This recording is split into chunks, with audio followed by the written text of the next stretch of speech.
ओम श्री परमात्मने नमः। अथ चतुर्थोऽध्यायः ज्ञानकर्म संन्यास योगः। श्री भगवानुवाच इमौ विवस्वते योगं प्रोक्तवानहमव्ययम् विवस्वान्मनवे प्राह मनुरिक्ष्वाकवे ब्रवीद् एवं परम्परा प्राप्तम् इमं राजर्षयो विदुः सकाले नेह महता योगो नष्टः परन्तप स एवायं मया तेत्य योगः प्रोक्तः पुरातनः भक्तोऽसि मम मे सखा चेति रहस्यं हेतुदत्तमम् अपरं अर्जुन उवाच अपरं भवतो जन्म परं जन्म विवस्वतः कथमेतद्विजानीयां त्वमादौ प्रोक्तवानिति श्रीभगवानुवाच बहुनि मे व्यतीतानि जन्मानि तव चार्जुन तान्यहौ वेद सर्वाणि न त्ववेत्त परन्तप अजोऽपि सन् व्ययवात्मा भूतानामीश्वरोऽपि सन् प्रकृतिं स्वामिमधिष्ठाय सम्भवाम्यात्ममायया यदा यदा हि धर्मस्य ग्लानिर्भवति भारत अभ्युत्थानमधर्मस्य तदात्मानं सृजाम्यहम् परित्राणाय साधूनां विनाशाय च दुष्कृतां धर्म संस्थापनार्थाय संभवामि युगे युगे जन्म कर्म च मे दिव्यं ये वै यो वेत्ति तत्त्वतः त्यक्त्वा देहं पुनर्जन्म नैनि मामेति सोऽर्जुन वीतरागभयक्रोधा मन्यमया मामुपाश्रिताः बहवो ज्ञानतपसा भूतात्मद्भावमागताः ये यत्ता मां प्रबन्ध्यन्ते तांस्तथैव भजाम्यहं मम वर्त्मानुवर्तन्ते मनुष्याः पार्थ सर्वशः काङ्क्षन्तः कर्मणां सिद्धिं यजन्त इह देवताः क्षिप्रं हि मानुषे लोके सिद्धिर्भवति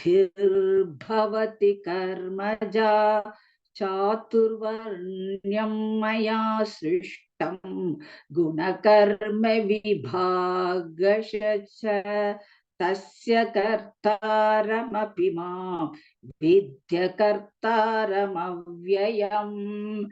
न मां कर्माणि लिम्पन्ति न मे कर्मफले स्पृहा इति मायोऽभिजानाति कर्मभिर्न स बध्यते एवं ज्ञात्वा कृतं कर्म पूर्वैरपि मुमुक्षुभिः कुरु कर्मैव तस्मात् त्वं पूर्वैः पूर्वतरं कृतम् किं कर्म किमकर्मेति कवयोऽभ्यत्र मोहिताः तत्ते कर्म प्रवक्ष्यामि यज्ञात्वा मोक्षय से शुभात् कर्मणो ह्यपि बोद्धव्यं च विकर्मणः अकर्मणश्च बोद्धव्यं गहना कर्मणो गतिः कर्मण्यकर्म यः पश्येत् अकर्मणि च कर्म यः स बुद्धिमान् मनुष्येषु स युक्तः कृतस्न कर्म कृत् यस्य सर्वे समारम्भाः कामसङ्कल्पवर्जिताः ज्ञानाग्निदग्धकर्माणं तमाहुः पंडितं बुधाः त्यक्त्वा कर्मफलासङ्गं नित्यतृप्तो निराश्रयः कर्मण्यभिप्रवृत्तोऽपि नैव किञ्चित् करोति सः निराशीर्यत्तचित्तात्मा ध्यक्तः सर्वपरिग्रहः शरीरं केवलं कर्म कुर्वन्नाप्नोति किल्बिषम् यदृच्छालाभसन्तुष्टः द्वन्द्वातीतो विमत्सरः समसिद्धावसिद्धौ च कृत्वापि न निबध्यते गतसङ्गस्य मुक्तस्य ज्ञानावस्थितचेतसः यज्ञाचरतः कर्म समग्रं प्रविलीयते ब्रह्मार्पणं ब्रह्महविः ब्रह्माग्नौ ब्रह्मणाहुतं ब्रह्मैव तेन गन्धव्यं ब्रह्म कर्म समाधिना दैवमेवापरे यज्ञं योगिनः पर्युपासते ब्रह्माज्ञावपरे यज्ञं यज्ञेनैवोपजुह्वति श्रोत्रादीनीन्द्रियाण्यन्ये संयमाग्निषुजुह्वति शब्दादीन् विषयानन्ये इन्द्रियाग्निषु जुह्वति सर्वाणि इन्द्रियाणि कर्माणि प्राणकर्माणि च चापरे आत्मसंयमयोगाग्नौ जुह्वति ज्ञानदीपिते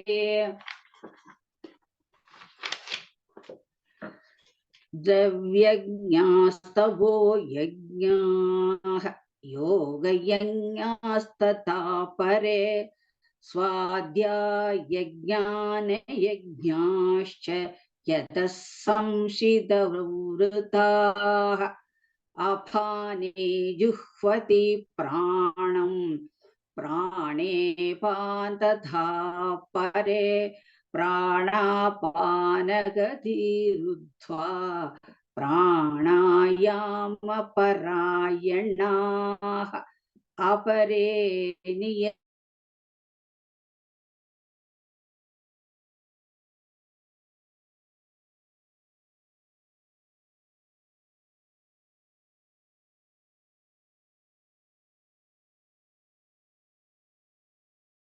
शिष्टामृतभुजः यान्ति ब्रह्म सनातनं नायल्लोभोऽस्ति यज्ञ कुतोऽन्यः कुरु सत्तम एवं बहुविधा यज्ञाः वितथा ब्रह्मणो मुखे कर्मजान् विद्धितान् सर्वान् एवं ज्ञात्वा विमोक्ष्यसे श्रेयान् द्रव्यमयात् यज्ञात् यज्ञायन यज्ञः परन्तप सर्वं कर्माखिलं पार्थ ज्ञाने परिसमाप्यते तद्विद्धि प्रणिपातेन परिप्रश्नेन सेवया उपदेक्ष्यन्ति ते ज्ञानं ज्ञानिनस्तत्त्वदर्शिनः यज्ञात्वा न पुनर्मोहम् ये वै यास्यसि पाण्डव येन भूतान्यशेषेण द्रक्ष्यस्यात्मन्यथो मयि अपि छेदसि पाप्येह्यः सर्वेभ्यः पापकृतं सर्वं ज्ञानप्लवेनैव वृजिनं सन्तरिष्यसि यथैताधांसि समिद्धोऽग्निः भस्मसात् गुरुदेर्जुन ज्ञानाग्निः सर्वकर्माणि भस्मसात् कुरुते तथा न हि ज्ञानेन सदृशं पवित्रमिह विद्यते तत्स्वयं योगसंसिद्धः कालेनात्मनि विन्दति श्रद्धावान् ज्ञानं तत्परः संयतेन्द्रियः ज्ञानं लब्ध्वा परां शान्तिम् अचिरोणाधिगच्छति अन्यश्च श्रद्धधानश्च संशयात्मा विनश्यति नायल्लोकोऽस्ति न परः न सुखं संशयात्मनः योगसंन्यस्तकर्माणं ज्ञानसञ्छिन्न संशयम् आत्मवन्तन्न कर्माणि निबध्नन्ति धनञ्जय तस्माज्ञानसम्भूतं हृत्स्थं ज्ञानासिनात्मनः चित्त्वैनं संशयं योगम् आतिष्ठोतिष्ठ भारत ॐ तत्सदिति श्रीमद्भगवद्गीतासु उपनिषत्सु ब्रह्मविद्यायां योगशास्त्रे श्रीकृष्णार्जुन संवादे ज्ञानकर्मसन्न्यासयोगो नाम चतुर्थोऽध्यायः।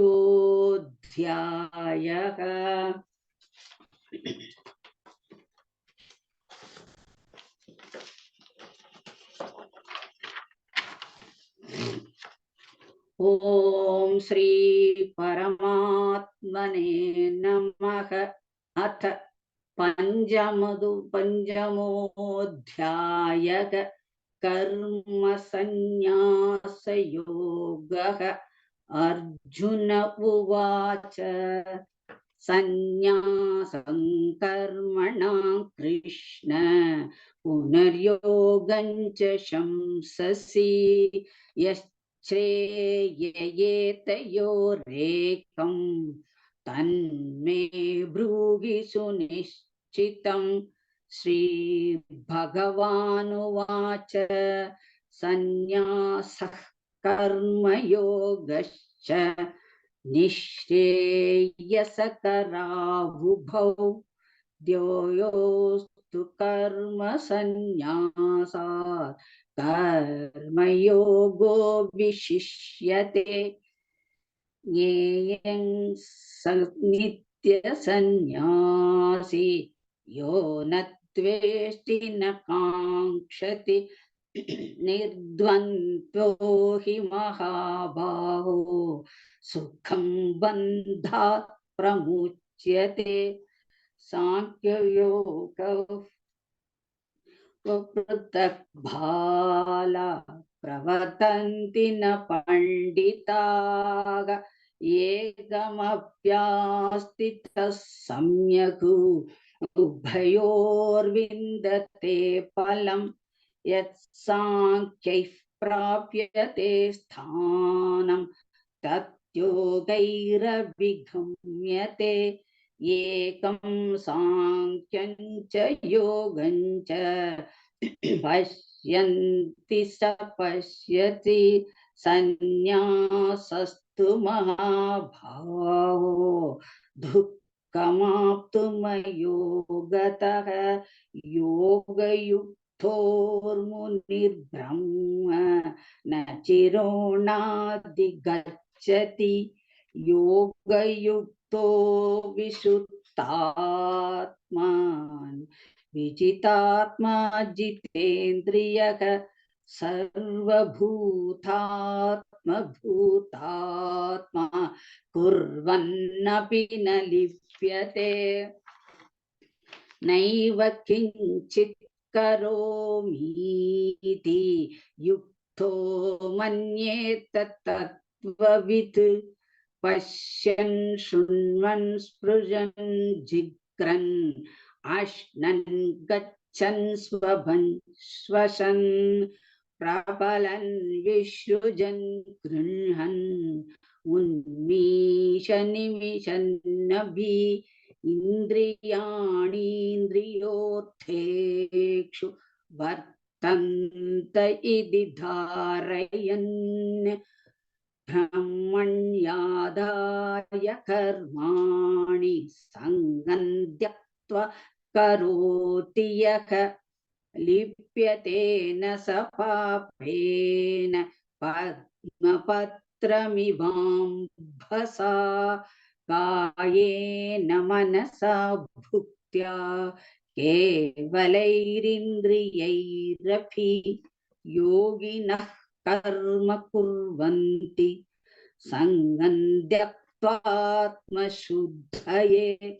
युद्धः कर्म फलं त्यक्त्वात् शान्तिमाप्नोति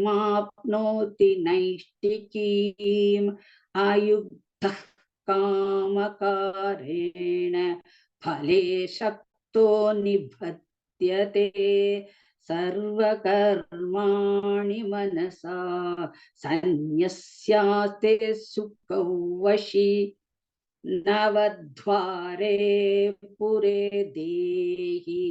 नैव कुर्वन्न कारयन् न कृत्वा न कर्माणि लोकस्य सृजति प्रभुः न कर्मफलसंयोगं स्वभावस्तु प्रवर्तते नादत्ते कस्यचित् पापं न चैव सुकृतं विभु अज्ञानेनावृतं ज्ञानं तेन मुह्यन्ति जन्तवः ज्ञानेन तु ज्ञानं येषान्नाशितमात्मनः तेषामादित्यवज्ञानं प्रकाशयति तत्परम् तद्बुद्ध्यस्तदात्मानः तन्निष्ठास्तत्परायणाः गच्छन्त्य पुनरावृत्तिं ज्ञाननिर्धूतकल्मषाः विद्या विनय संपन्ने ब्राह्मणे गविहस्तिनि शुनि सैव स्वभागः पंडिता समदर्शिनः इहैव तैर्जित्सर्गः येषां साम्ये स्थितं मनः निर्दोषं हि समं ब्रह्म तस्मात् ब्रह्मणि ते स्थिताः न बृहृष्येत् प्रियं प्राप्य नो द्विजेत् प्राप्य च प्रियं स्थिरबुद्धिरसम्मूढः ब्रह्मविद् ब्रह्मणि स्थितः बाह्यस्पर्शे स्वसक्तात्मा विन्दत्यात्मनि यत्सुखं स ब्रह्मयोगयुक्तात्मा सुखमक्षयमश्नुते ये हि संस्पर्शजा भोगा दुःखयोनवयेव ते आद्यन्तवन्तः कौन्तेय न तेषु रमते बुद्धः शक्नोति हैव यः सोढुं प्राक्शरीरविमोक्षणात् कामक्रोधोद्भव वेगं स युक्तः स सुखी नरग योऽन्तः सुखोऽन्तरारामः तथान्तर्ज्योतिरेव यः स योगी ब्रह्मनिर्वाणं ब्रह्मभूतोऽधिगच्छति लभन्ते ब्रह्मनिर्वाणं ऋषयः क्षीणकल्मषाः छिन्नद्वैधायदात्मानः सर्वभूतहिते रताः कामक्रोधवियुक्तानां यतीनायतचेतसाम् अभिधो ब्रह्मनिर्वाणं वर्तते विद्दितात्मनां स्पर्शान् कृत्वा बहिर्भाग्यान् चक्षुश्चैवान्तरे भ्रुवोः प्राणापानौ समौ कृत्वा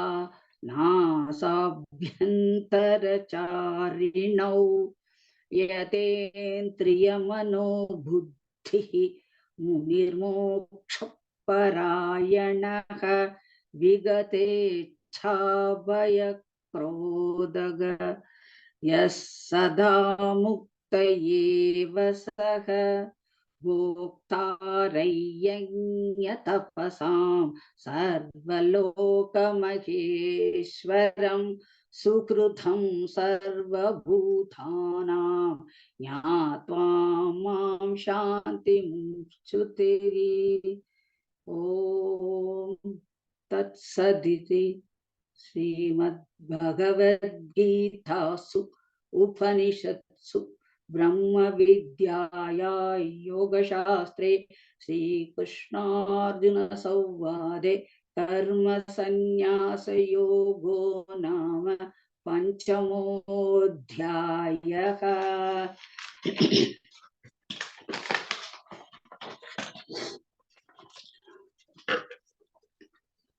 ॐ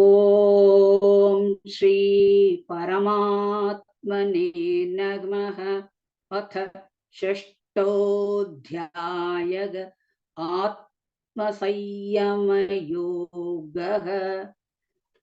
श्रीभगवानुवाच अनाश्रितः कर्मफलं कार्यं कर्म करोति यः स सन्न्यासी च योगी च न निरग्निर्न चाक्रियः यं सन्न्यासमिति प्राहुः योगन्तो विद्धि पाण्डव न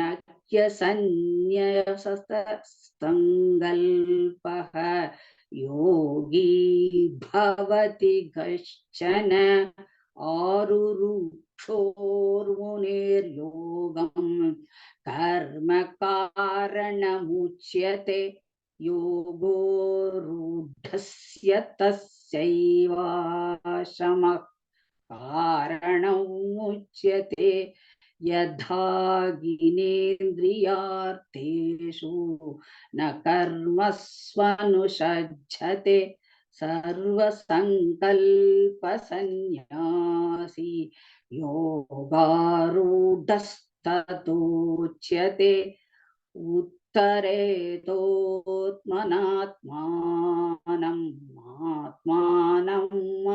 साधयेत् आत्मैव ह्यात्मनो बन्धुः आत्मा वैरिपुरात्मनः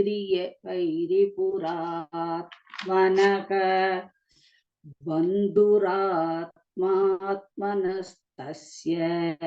येनात्मैवात्मना जितः अनात्मस्तु शत्रुत्वे वर्तेतात्मैव शत्रुवत् जितात्मनः प्रशान्तस्य परमात्मा समाहितः शीतोष्णसुखदुःखेषु तथा मानापमानयोः ज्ञानविज्ञानतृप्तात्मा कूटस्थो विजितेन्द्रियः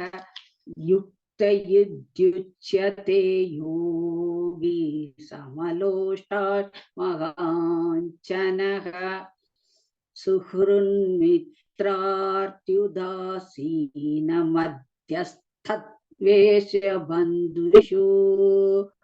साधुष्वभिशापेषु समबुद्धिर्विशिष्यते योगी युञ्जीत सततम्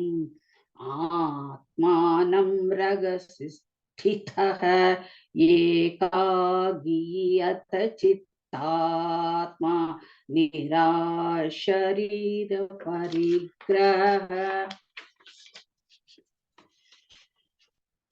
शुचौ देशे प्रतिष्ठाव्य स्थिरमासनमात्मनः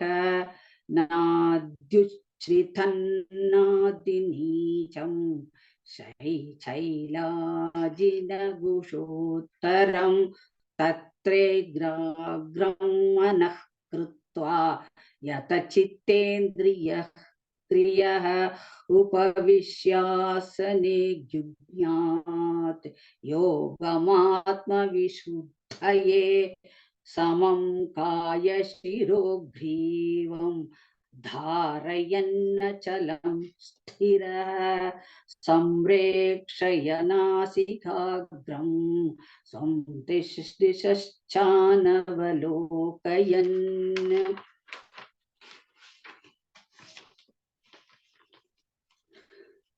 प्रशान्तात्मा विगतभीर्ब्रह्मचारिव्रते स्थितः मनः संयम्य मच्चित्तः युक्त आसीत मत्परः युञ्जन्नेवं सदात्मानं योगी नियतमानसः शान्तिर्निर्वाण परमा मत्संस्थामधिगच्छति नाद्यश्नतस्तु योगोऽस्ति न चैकान्तमनश्नतः न चातिस्वप्नशीलस्य जाग्रतो नैव चार्जुन युक्ताहारविहारस्य युक्तचेष्टस्य कर्मसु युक्तस्वप्नावबोधस्य योगो भवति दुःखः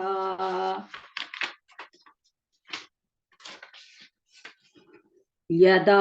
विनियतं चित्तम् आत्मन्येवावतिष्ठते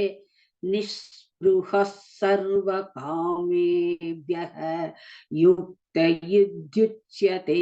तदा यथा दीपो निवातस्तः नेङ्गते सोममा स्मृता योगिनो यतचित्तस्य युञ्जतो योगमात्मनः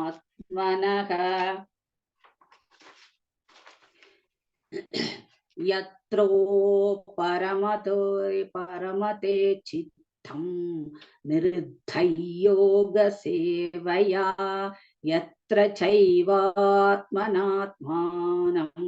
पश्यन्नात्मनि दुष्यति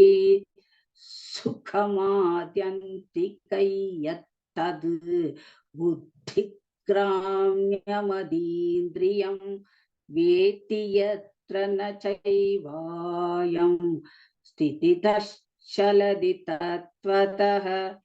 यल्लब्ध्वा चापरल्लाभं मन्यते नाधिगं ततः यस्मिन् स्थितो न दुःखेन गुरुणा विविचाल्यते तौ विद्या दुःखसंयोग वियोगयोग संगीतं सनिश्चयेन योक्तव्यः योगो निर्विण्णचेतसा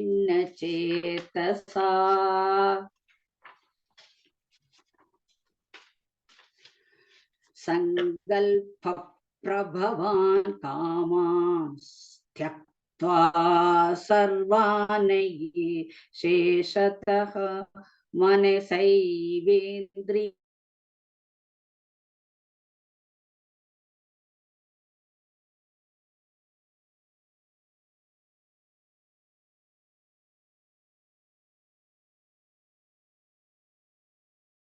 आत्मसंस्थं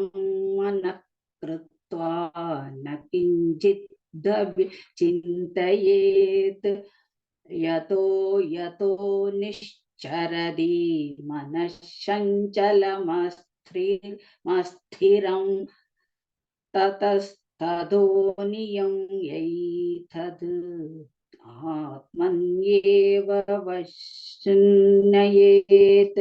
प्रशान्तमनसं ह्येनं योगिनं सुखमुत्तमम्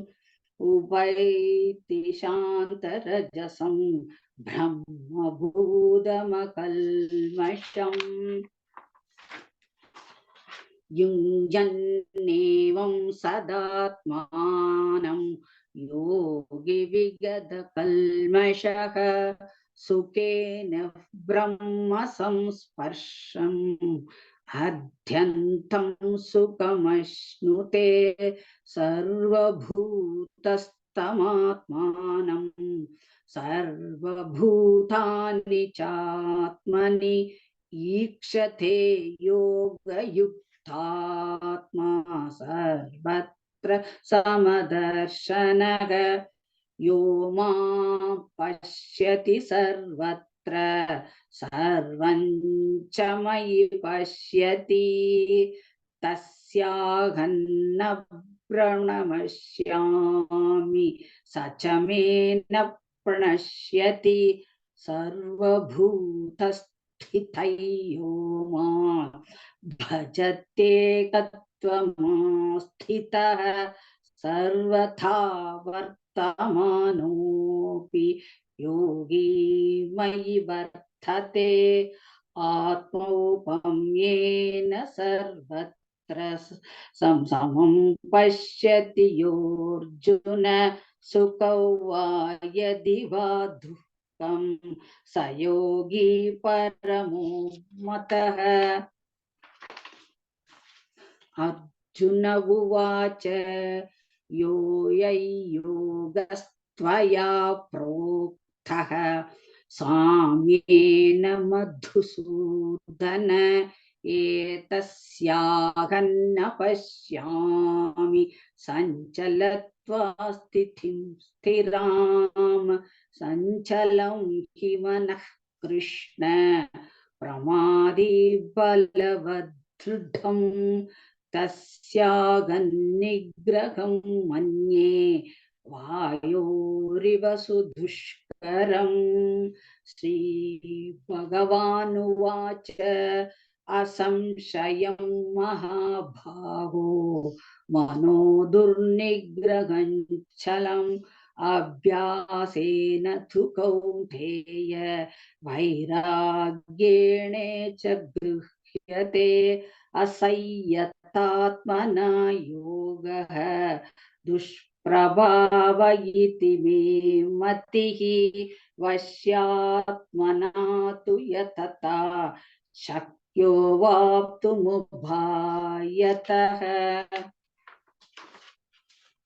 अर्जुन उवाच आयति श्रद्धयोपेतः योगो चलितमानसः अप्राप्य योगसंसिद्धिं गां गतिं कृष्ण गच्छति। गच्छिन्नोऽभ्यविप्रष्टः छिन्नाप्रमिव नश्यति अप्रतिष्ठो महाबाहो विमूढो ब्रह्मणः पति। एतन्मे संशयं कृष्ण चेतुमर्हस्य शेषतः। द्वन्द्वन्यः संशयस्यास्य चेतानह्युपपद्यते। श्रीभगवानुवाच पार्थ नैवेह नामुत्र विनाशस्तस्य विद्यते न हि कल्याणकृत् कश्चित् दुर्गतिं गच्छति। प्राप्य पुण्यकृता लोकान् उषित्वा शाश्वती समाः शुचीनां श्रीमतां गेहे योगभ्रष्टोऽभिजायते अथवा योगिनामेव कुले भवति धीमता। एतद्धि दुर्लभतरं लोके जन्म यदीदृशं तत्र तं बुद्धिसंयोगं लभते पौर्वदेहिकं। यतते च तथो भूयः संसिद्धौ गुरुनन्दन पूर्वाभ्यासेन तेनैव क्रियते ह्यवशोऽपि सः। जिज्ञासुरवियोगश्च शब्दब्रह्माति वर्तते।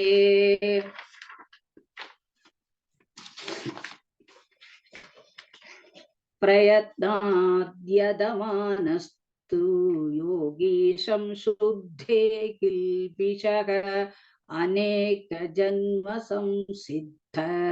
ततो याति परां गतिं। तपस्विभ्योऽधिको योगी ज्ञानिभ्योऽपि मतोऽधिकः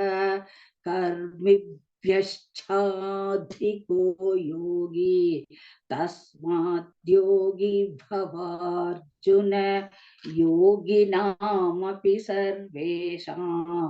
मद्गतेनान्तरात्मना श्रद्धावान् भजते यो मां समे युक्ततमो मतः। ॐ तत्सदिति श्रीमद्भगवद्गीतासु उपनिषत्सु ब्रह्मविद्यायां योगशास्त्रे श्रीकृष्णार्जुन संवादे आत्मसंयमयोगो नाम षष्ठोऽध्यायः। कृष्णार्पणमस्तु।